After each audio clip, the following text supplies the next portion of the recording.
Well, let's speak with the founder and CEO of Financial Unity, Professor Angela Sayles, who joins us on The World Now for an expert's view on the coronavirus trends around the world. Thank you for joining us at this time, ma'am. So let's go to the epicenter of this virus. We understand that Wuhan has partially reopened.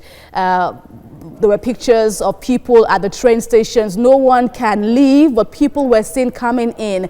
What does that tell you about the global nature of recovery, looking at the way this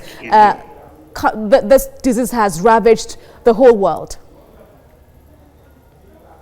Greetings. Thank you for having me on the program. The connection is chopping up, so I really wasn't able to hear your question.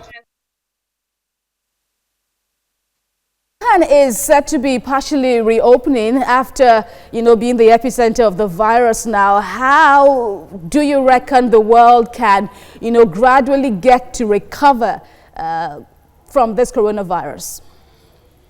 Yes.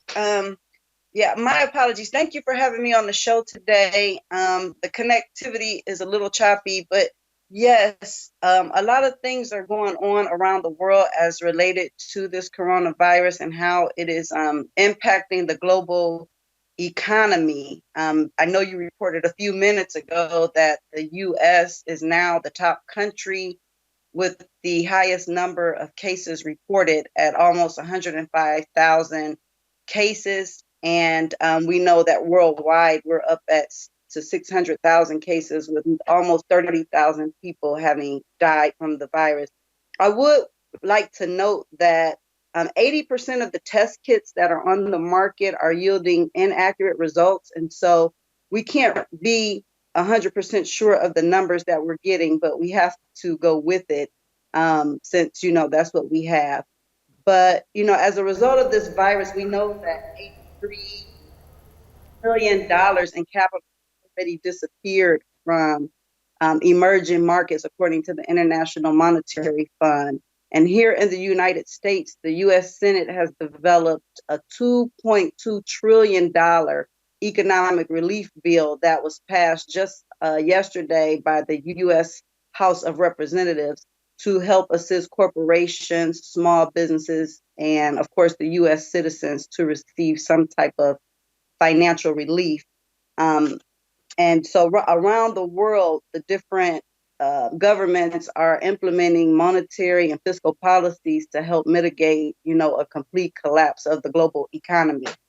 I'm hoping that you can hear me well, and I hope that I responded to the question. Are you able to hear me, please? Let me follow your slant now on the situation in the U.S. We also understand that President Trump has ordered GM Motors to, by invoking a said act now, to provide ventilators in the country. If you are following that story, do you think this move is necessary? Yes. I heard you mention President Trump.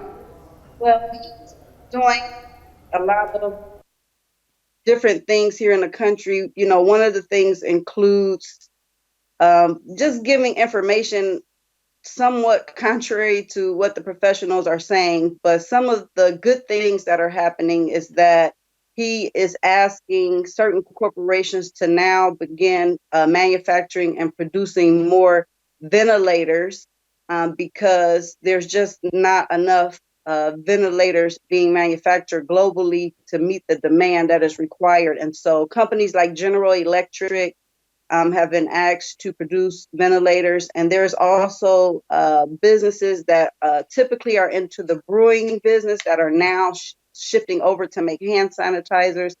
And so different companies and different businesses are asked to begin to create products that can help meet the demand for the machinery and the treatment that is needed, here in the U.S. Of course, the United States have eased the interest rates here through the Federal Reserve Bank so that banks can continue borrowing. Of course, You know, our economy is a consumer-based economy. It's based on people purchasing and buying, you know, consumer goods. And so when that stops, everything slows down through the complete, you know, supply chain from distribution to wholesale to manufacturing. And so what they're doing is pumping money into the economy so that people will continue to buy because everything is shut down. And so people are jobless. And so our unemployment claims are the highest that they've ever been in history. I think over 3 million people have put in for jobless claims here in the US.